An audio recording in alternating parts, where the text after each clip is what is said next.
Great movie. show. Hello, Bird. Yep. Yeah. Darth Vader doesn't say, Luke, I am your father.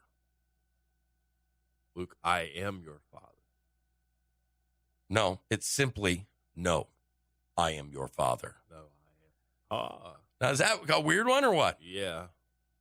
A Sinbad genie movie doesn't exist, and I'm going to tell you, I believe that this is wrong because this one, do you remember Sinbad? Yeah. Genie commercials? Yeah. Yeah. Well, there isn't one. Mandela effect, man. Wow. How about this one? Forrest Gump. You like Forrest Gump? Yeah. Who likes Forrest Gump? Okay. Maybe Forrest Gump might have been one of Tom Hanks' most memorable roles with one of the most misremembered lines. It seems that the majority of film buffs remember Forrest Gump stating that his mama always said, life is like a box of chocolates. Turns out that he actually said, life was like a box of chocolates. Instead of was. Kind of weird. It is weird. I mean, it's just a post-pre type thing. Yeah. I'm ruining his childhood. MASH viewers remember the death of one of the main lovable characters, Colonel Walter Radar O'Reilly, portrayed by actor Gary Berghoff. However, the character remained alive and well until his send-off in episodes in season 8 of the series. I remember MASH, but I can't tell you, like in depth what happened. Right. You know what I mean? He was the guy with the glasses. Yeah. Yeah. So this is kind of a weird one. JFK's car assassination. There's a common misremembering that there were only 4 passengers in the car. The truth is the total number of passengers in the car were 6. Now think about that. How many were in the car? You remember 6? Yeah. Do you? Yeah. I don't remember 6. Tell me where they were. Okay, see, we're getting mouth constipation. Yeah. You got a Mandela effect. Well, there was 6, and now I watched a report come out the other day, very quiet report that was slid out of the government that says that one of the Secret Service members' guns also went off, striking the president after he had been hit from behind. What do you think of that? Now, that's a twist. That is a twist. It does kind of make me understand why they'd want to keep that quiet. Yeah. You know what I mean? Double stuffed Oreo versus double stuffed Oreo. What do you think? Yeah, it's double stuff Oreo, right? Spell it for me, brother. DOUBLE. Yeah, then? Stuff. STUFF. Okay. OREO. What if I told you that there is no 2 F's on stuff? It's only 1 F. I would say I got Mandela affected that time. Yeah. Okay. Yeah. Well,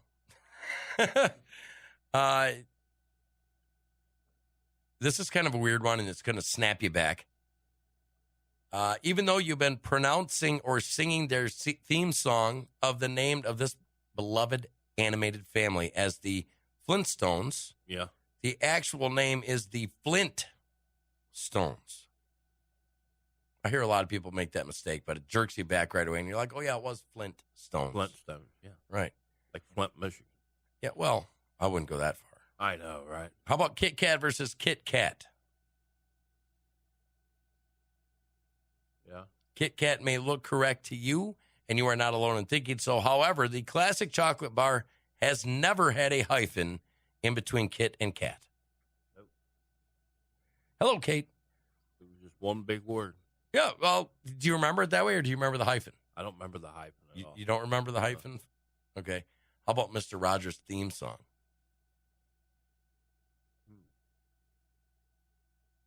Now, according to this, he's saying it's a beautiful day in this neighborhood. Do you believe that? I don't know. That ain't what I heard him say. All right, let's see. Hey, y'all. Well, Happy New Year. Let's see if I can get to the part. So, nor will there be. And something has changed. Some guys got. It's a beautiful day in the neighborhood. It's a beautiful day in the neighborhood, he sings. Always the. Ask anybody. It's the neighborhood. Now, this has been unaltered. I'm going to play this for you, and then we'll see what he sings here.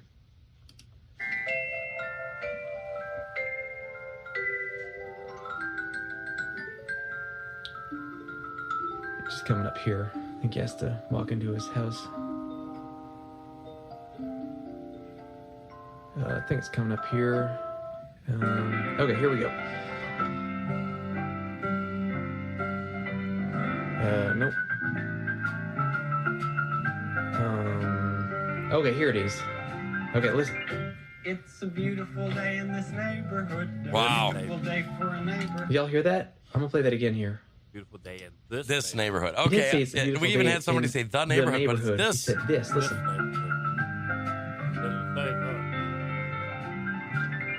It's a beautiful day in this neighborhood. Wow. Okay. So Did you hear that? myth broken. It's this. That's a beautiful day in this neighborhood. I think we all get a little bit of the Mandela affection. Yeah. I mean, it's. Not affection, infection. See, that's another Mandela effect. Infection, not affection. All right. So here's one that's going to blow your mind. And then we'll move on to something else because we've been on this a long time. Does your hair crinkle up on the back of your neck every time you think of Anthony Hopkins as Hannibal Lecter in Silence of the Lambs?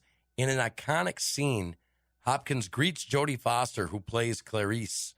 Some people swear he greets her with, "Hello, Clarice," but in actuality, he simply says, "Good morning." Hello, Clarice. I remember making fun of people. You know what I'm saying? Yeah. That's a weird one.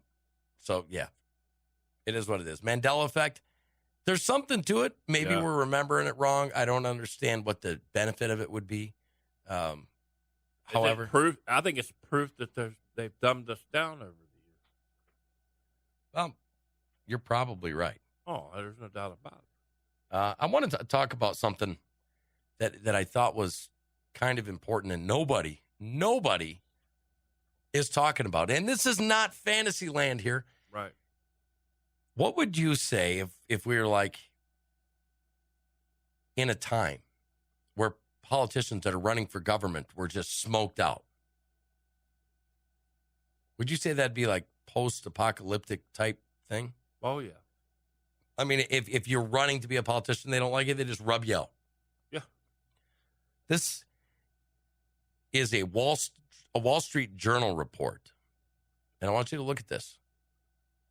Dozens of Mexican candidates have been killed in a bloody election season. Is that what we say now?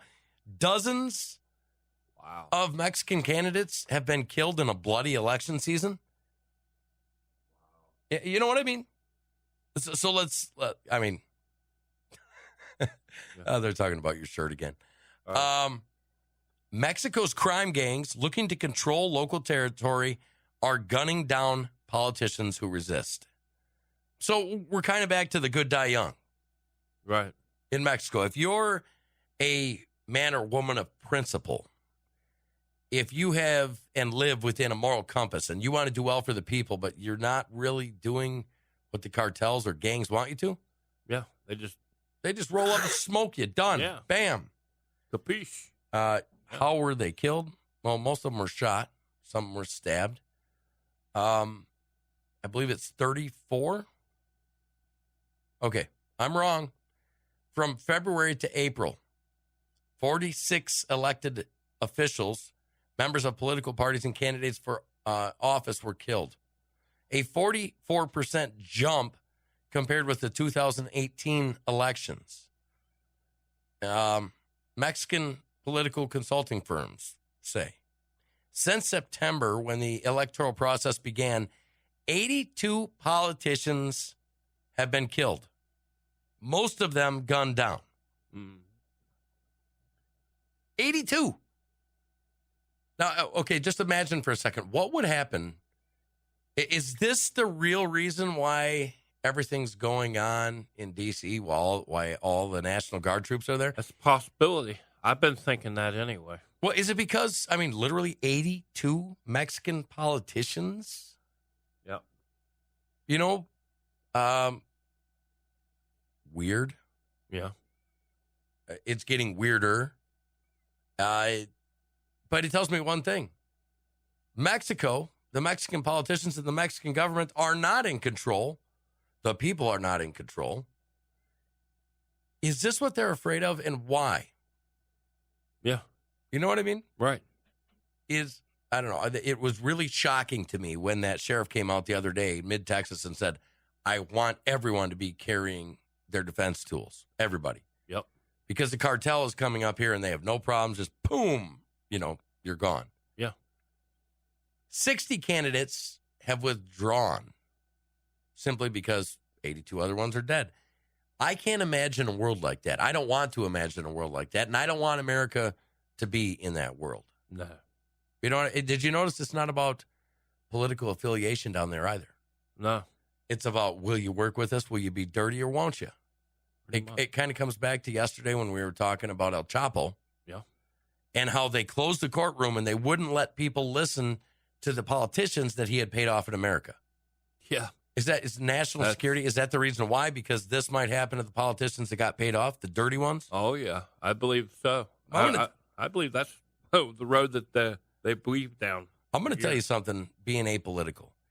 If a politician has been in office for 2 years, yeah, and they're not raising holy hell, okay, and they've been corrupted, they're either corrupt or complicit. Yep.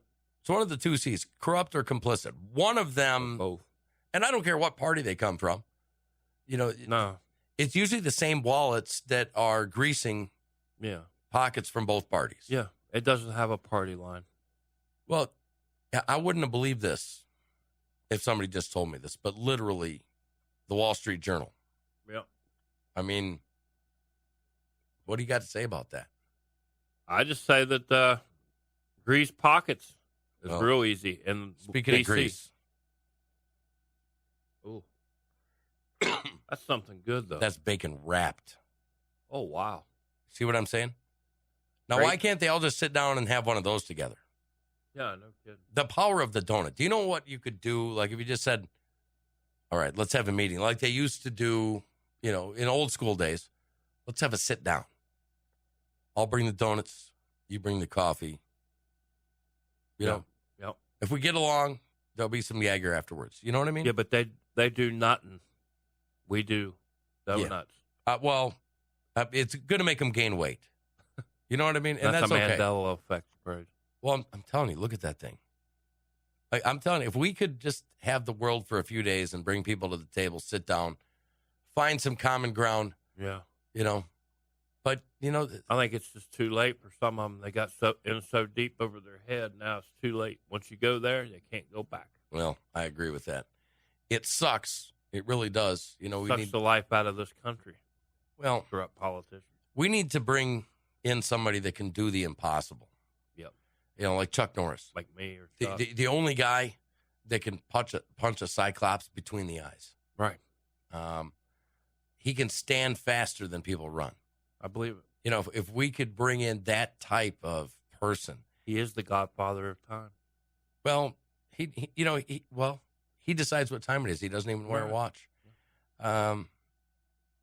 Love Chuck Norris. He could fix this. Any man that can divide by zero could fix this. Well, there is only one man. There was Norris. a Mandela effect phrase about Norris. They said he was a real go-getter, but no, he is a go-getter. It's yeah, I never heard that one. Check this out.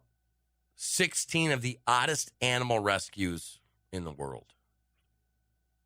Chompers gets a second chance. Sea lion named Chompers was found clinging to life on a buoy off the coast of California. Chompers had fishing line wrapped around his neck and a hook stuck in his head, which led to a near-deadly infection. He was brought to the Pacific Marine Mammal Center. Doctors untangled him and treated the infection. Chompers, however, was not eating after the infection cleared. Doctors discovered that he had 20 rocks inside his stomach. Oh. They were able to remove 12 of the rocks through his mouth. Chompers then vomited up the rest of the rocks, which quickly got him on the road to recovery. Feels good on a Friday, doesn't it? Yeah.